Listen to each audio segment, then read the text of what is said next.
नमस्कार दोस्तों, मेरे YouTube चैनल बजरंग लाल सैनी गुरु पर एक बार फिर से आपका स्वागत है। आज हम चर्चा करेंगे द्रुत विलंबित वंशस्थ और कवित्त छंद पर। द्रुत विलंबित वंशस्थ और कवित्त छंद, देखिए तीनों वार्णिक छंद हैं। वार्णिक छंद का मतलब है इनमें वर्णों की गणना की जाती है। तीनों के तीनों वार्णिक छंद। अब सबसे पहले हम बात करेंगे द्रुत विलंबित की। द्रुत विलंबित छंद,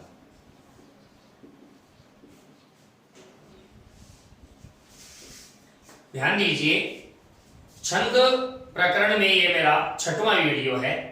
इससे पहले कुंडलियां, गीतिका, हरि गीतिका, छपय छंद की हम चर्चा कर चुके हैं। उससे पहले सवैया छंद की हम चर्चा कर चुके हैं। मात्राओं का निर्धारण, गणों का निर्धारण, यति, विराम आदि पर हम पहले चर्चा कर चुके हैं। छंद का भाग सामान्य परिचय भी हम जान चुके हैं। अब इसमें हम जैसे ही आगे बढ़ते हैं तो यह है द्रुत विलंबित छंद। द्रुत विलंबित छंद एक वार्णिक छंद है और इसमें देखिए साफ साफ लिखा हुआ है, द्रुत विलंबित होय नभा भरा। द्रुत विलंबित होय नभा भरा। तो नभा भरा का मतलब है न, भय, भय, रे, अर्थात न से बन गया नगण, भय से बन गया भगण, इस भय से भगण और इस रे से रगण। ये द्रुत विलंबित छंद में होता है। अर्थात हम इसको यूं भी समझ सकते हैं कि द्रुत विलंबित छंद गणबद्ध वार्णिक सम छंद है। द्रुत विलंबित छंद गणबद्ध है, वार्णिक है और सम छंद है। गणबद्ध इसलिए क्योंकि इसको विभिन्न गणों में बांधा गया है। वार्णिक इसलिए क्योंकि इसमें वर्णों की गणना की गई है। और सम इसलिए क्योंकि प्रत्येक चरण में समान वर्ण है। इसलिए द्रुत विलंबित गणबद्ध वार्णिक सम छंद है। इसके अलावा ये साधारण वार्णिक छंद भी है क्योंकि इसमें 26 से कम वर्ण हैं। 26 तक के वर्णों के छंद को साधारण छंद कहते हैं और इसमें तो केवल कितने हैं? 4 गण, 1 गण 3 वर्णों का, टोटल 12 वर्णों का छंद है। इसके प्रत्येक चरण में 12 वर्ण होते हैं। ये इसकी एक विशेषता है। इसके यति जो है वो चरण के अंत में होती है, यानी बीच में यति नहीं होती है। बीच में यति नहीं होती है, चरण के अंत में यति होती है। और ये 12 वर्णों का छंद है जिसके प्रत्येक चरण में 12 वर्ण होते हैं। तो अब हम इसके उदाहरण पर दृष्टिपात करते हैं। क्या कहता है इसका उदाहरण? इसके उदाहरण में हमें ये चीज ढूंढनी है। क्या ढूंढनी है? क्रमशः नगण, भगण,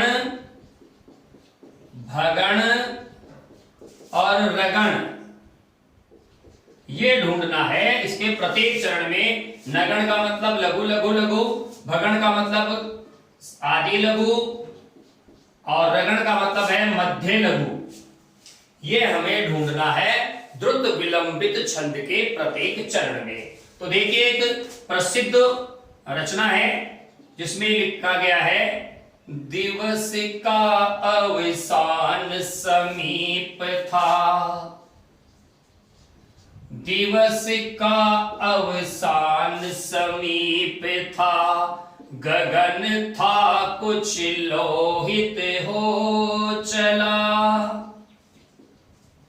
गगन था कुछ लोहित हो चला, तरु तरु शिखा पर थी अब राजती, तरु शिखा पर थी अब राजती, कमलिनी कुल वल्लभ की प्रभा, कमलिनी कुल वल्लभ की प्रभा। तो ध्यान से देखिए, इसमें चारों चरण में हमें मात्राओं का निर्धारण करते हुए गण बनाने हैं। तो सबसे पहले यहां देखेंगे लघु लघु लघु यानी नगण। यहां भी देखिए लघु लघु, ये भी नगण, लघु लघु लघु यहां भी नगण है, लघु लघु लघु यहां भी नगण। तो इसका मतलब है कि पहले जो नगण है वो यहां पर चारों चरण उसकी अनिवार्यता को पूर्ण कर रहे हैं। फिर आना चाहिए भानस, भानस भानस भानस भानस। तो इसका मतलब है दूसरा जो गण है वो भी भगण है, वो भी अपनी अनिवार्यता को पूरा कर रहा है। तीसरा फिर से भगण है, भानस भानस भानस भा। यहां पर गुरु क्यों? क्योंकि इस हलंत अक्षर की वजह से पहले वाला गुरु हो गया। तो तीसरा गण भी भगण बन रहा है, ये भी बिल्कुल सटीक है। चौथा देखिए रगण है, रगण का मतलब राज भा, राज भा, राज भा, राज भा।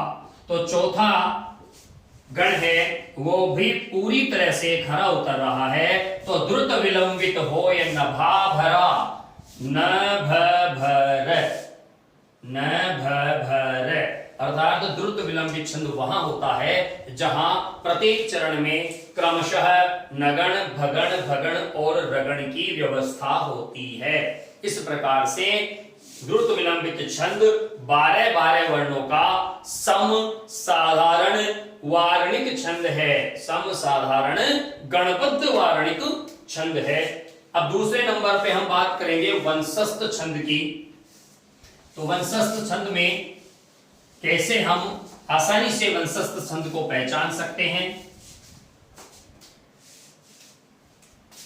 वंशस्थ छंद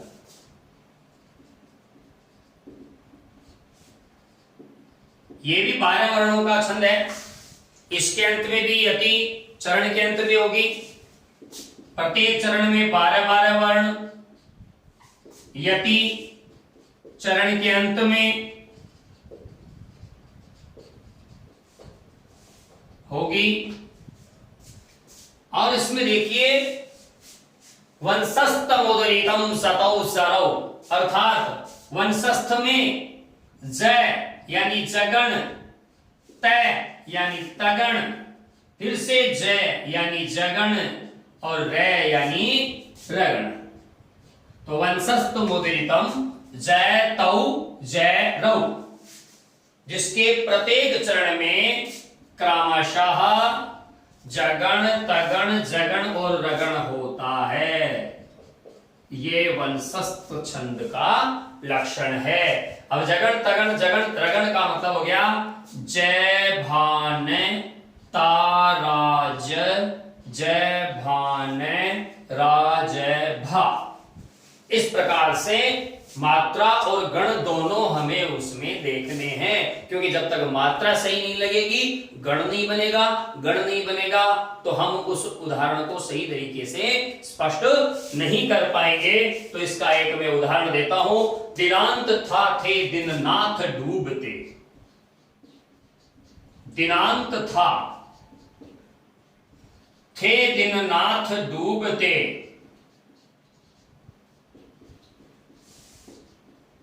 ये पहला चरण।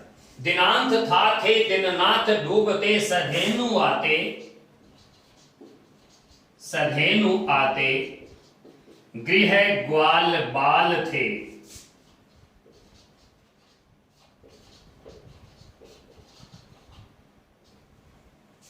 ये दूसरा चरण हो गया। दिनांत था थे दिन नाथ डूबते, सधेनु आते, गृह ग्वाल बाल थे, दिगंत में गोरज थी समुत्थिता, दिगंत में गोरज थी समुत्थिता।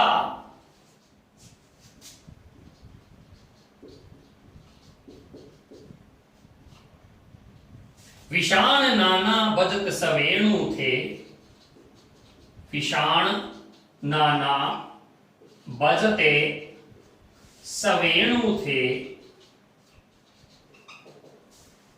तो ये पहला चरण, ये दूसरा चरण, ये तीसरा चरण और ये चौथा चरण। अब इसको हम अगर देखते हैं तो देखिए, हमें इसमें पहले मात्रा लगानी है, मात्रा सही लग जाएंगी, गण अपने आप बन जाएगा। तो दी में लघु, फिर ये देखो ये गुरु है, था, ये लघु है, लघु गुरु, लघु गुरु, लघु गुरु, लघु गुरु, लघु गुरु, गुरु लघु, लघु गुरु, लघु गुरु, लघु गुरु। इसी प्रकार लघु गुरु, लघु गुरु, गुरु लघु, लघु गुरु, लघु गुरु, लघु गुरु, लघु गुरु, लघु गुरु, गुरु लघु, लघु गुरु, लघु गुरु, लघु गुरु। अब इसको हम चारों को अलग अलग बांटते हैं। ये हो गया पहला, ये दूसरा, तीसरा, चौथा, पहला, दूसरा, तीसरा, चौथा, पहला, दूसरा, तीसरा, चौथा, पहला, दूसरा, तीसरा और ये चौथा। तो पहला देखो ISI, ये दोनों बराबर हैं, मतलब ये जगन है। फिर ताराज, ताराज मतलब ये तगन है। फिर जय जय भान, फिर रा जय भा रे, फिर जय तय जय रे, ये स्थिति ऊपर है। तो इसका मतलब हो गया जगन तगन जगन रगन जत जर, जगन तगन जगन रगन जत जर। तो ऐसी स्थिति होने पर वहां पर वंशस्थ छंद होता है। कौन सा छंद होता है? वंशस्थ। इसमें भी द्रुत विलंबित की तरह 12 वर्ण होते हैं, द्रुत विलंबित में भी 12 वर्ण होते हैं, लेकिन द्रुत विलंबित में पहला गण नगण होता है, न भा भरा, और इसमें जो गण है वो जय तय जर, अर्थात जगन तगन जगन और रगण, वहां नगण भगण भगण और रगण। तो गणों का फर्क है, मात्राओं का फर्क है, केवल वर्णों की संख्या समान है। तो ये वंशस्थ छंद है, ध्यान रखिएगा। अब हम बात करेंगे कवित्त छंद की। कवित्त छंद मुक्तक छंद है, और मुक्तक होने से ज्यादातर जो मंच कवि जो हैं, कवि सम्मेलनों में मंच पर जो गीत प्रस्तुत किया करते हैं, या वीर रस और श्रृंगार रस में जो कविताएं वाचन किया करते हैं, वो अधिकांश कवित्त मनहरण में होती है। तो यहां पर हम अब कवित्त छंद की बात करेंगे। तो कवित्त छंद में सबसे पहले तो बता दूं मैं आपको कि प्रत्येक चरण में 31 वर्ण होते हैं। तो इसका मतलब हो गया कि एक साधारण वार्णिक छंद में 26 वर्ण होने चाहिए, 26 से ज्यादा होते ही ये दंडक वार्णिक छंद हो गया। इसको कहा जाएगा दंडक वार्णिक छंद, क्योंकि 26 से ज्यादा वर्ण है। दूसरी, प्रत्येक चरण में 16 और 15 पर यति होती है। 16 और 15 पर यति होती है, और 8 चरण होते हैं।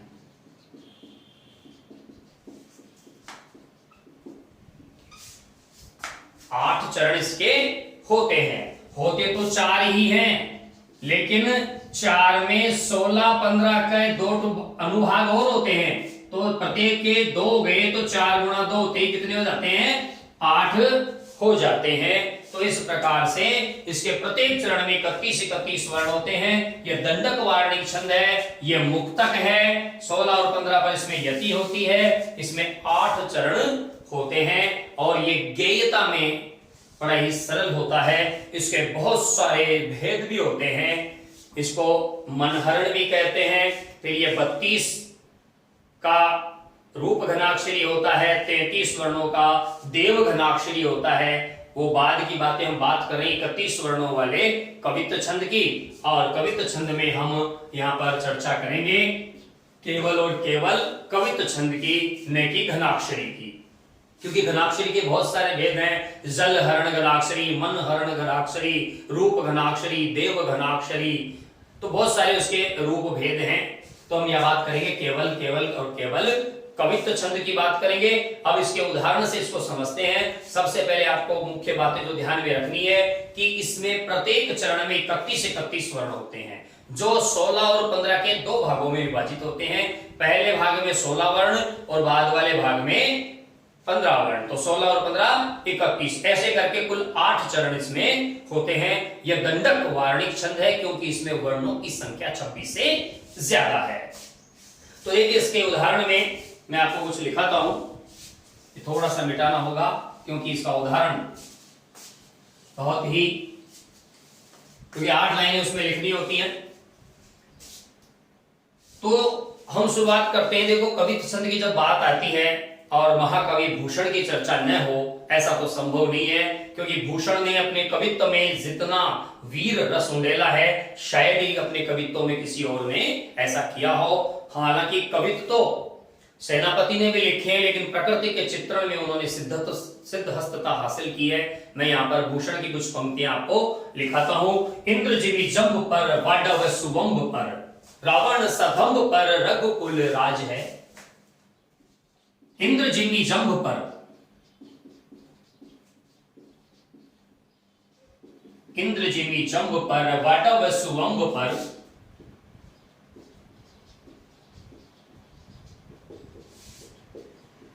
रावण सदंभ पर रघुकुल राज है। रावण सदंभ पर रघुकुल राज है।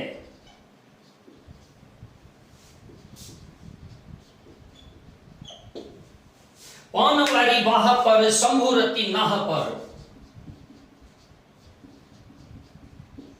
पानवारी वाह पर शंभुरति नाह पर,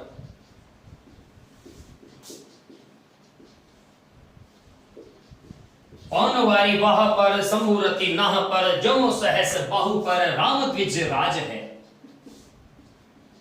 जो सहस बाहु पर राम द्विज राज है।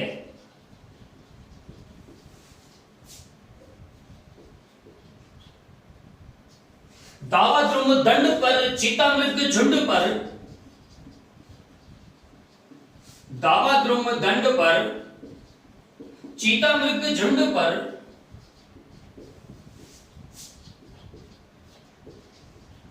भूषण वितुंड पर जैसे मृग राज है। भूषण वितुंड पर जैसे मृग राज है।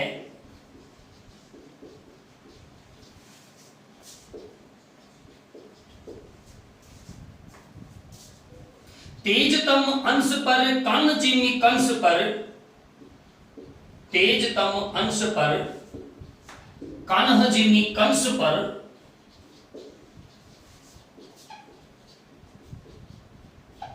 त्यों म्लेच्छ वंश पर शेर शिव राज है।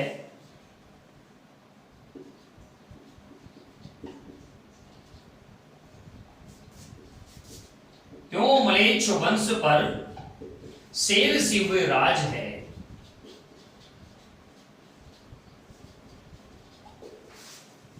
अब इसमें आप ध्यान से देखिए, इंद्रजिमी जंब पर वाडव सुवंब पर, रावण सदंभ पर रघुकुल राज है। पौनवारी वाह पर शंभुरति नाह पर, जो सहस बाहु पर राम द्विज राज है। दावद्रुम दंड पर चीतामृग झुंड पर, त्यों भूषण वितुंड पर जैसे मृग राज है। तेजतम अंश पर कान जिमी कंस पर, त्यों म्लेच्छ वंश पर शेर शिव राज है। बहुत ही सुंदर कविता का रचन सृजन किया है महाकवि भूषण ने। ऐसे उनको भूषण नहीं कहा जाता। तो यहाँ पर यह कविता का एक उदाहरण मैंने आपको दिया है। 2 2 4 2 6 2 8, 2 3 3 6 2 8, 3 3 6 2 8, 4 2 6 और 1 7। तो इसका मतलब है कवित्व में 8 8 8 7, पहले 2 चरणों में 16 हो गए, दूसरे 2 चरणों में 15 हो गए, और 16 और 15 मिलके हो गए 31। तो प्रत्येक चरण में 31 वर्ण होते हैं। 1 2 3 4 5 6 7 और 1 8 इसमें पंक्तियां हो गई है। तो इसमें देखिए सब में आपको यही मिलेगा 8 8 8 7, 2 4 6 2 8, 2 4 2 6 2 8, 1 5 2 8, 2 3 2 4 2 6 और 1 7, 8 8 8 7। ये 3 इसकी स्थितियां हो गई। दूसरा चरण हो गया ये। तीसरे चरण में देखो 2 4 6 2 8, 2 4 6 2 8, 3 3 6 2 8, 2 4 6 और 1 7। ये तीसरे चरण में भी वही स्थिति है 8 8 8 7। फिर देखिए 2 4 6 8, 2 4 6 8, 1 3 4 2 6 2 8, 2 2 4 2 4 6 और 1 7। और ये तीसरी की भी स्थिति यही रही 8 8 8 7। पहले वाले दो वर्ण 16, बाद वाले दो वर्ण 15, टोटल 31 वर्णों का कवित्त छंद बहुत ही सुंदर छंद है। आप इसको गुनगुनाइए और गाइए, आपको बड़ा ही अद्भुत आनंद की अनुभूति होगी। तो आज की आनंद अनुभूति मैं यहीं पर विराम करता हूं और आपको लिए चलूंगा मैं अपने अगले वीडियो की तरफ, जो जल्दी आपके सामने पेश होगा। वो होगा अलंकारों से जुड़ा हुआ।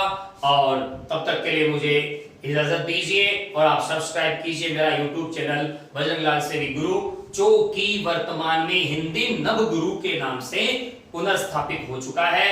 आप सर्च करिए YouTube में जाकर हिंदी नव गुरु, तब आपको वहां पर मेरा YouTube चैनल नजर आ जाएगा सबसे ऊपर, और आप उसे सब्सक्राइब कीजिए। और मेरे वीडियो जो कि हिंदी पीडिया प्लेलिस्ट में है, उनको आप आराम से सर्च करके देख सकते हैं। हिंदी, संस्कृत, व्याकरण, साहित्य के आपको वहां पर बहुत सारी वीडियो मिलेंगे। आप भी लाभ उठाइए और शेयर भी कीजिए ताकि औरों को भी इसका लाभ मिले। जय हिंद, जय भारत, जय तु संस्कृतम, जय तु भारत।